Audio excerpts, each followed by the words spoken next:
त्या वाघ्या कुत्र्याच्या समाधीबद्दल सध्या एक वाद सुरू आहे. तुम्हाला कितपर्यंत बोलायचं इतिहासामध्ये तुम्ही जसं म्हटलं की कदाचित कधी कधी काल्पनिक पात्र घुसवले जातात. तुम्ही आता मग अशी जर औरंगजेबाची समाधी हटवली तर असं कदाचित उद्या म्हणू शकतं. वाघ्या कुत्र्याची आता त्याच्यावर नवीन वाद सुरू झाला आहे. स्वतः खुद्द संभाजी छत्रपती यांनी त्याच्यावरती पत्र लिहिलं आहे की बाबा ती समाधी हटवावी तिथनं.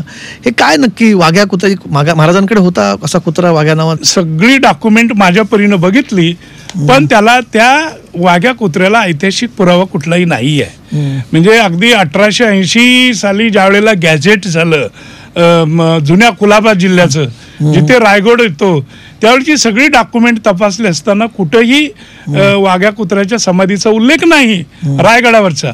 उलट तिथल्या ज्या मुसलमान कबरी आहेत त्या कोणाकोणत्या बाबाच्या आहेत बुवाच्या आहेत त्यांची नावं आहेत. बरं.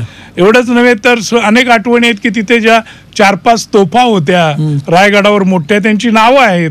आणि दर साल देवाचं देणं म्हणून जे ग्रामीण भागात समजत असते त्याप्रमाणे प्रत्येक तोफेला किती बकरी कापली जायची वर्षातून एकदा आणि ती ही पेशव्यांच्या खजिन्यातून रक्कम यायची दर साल.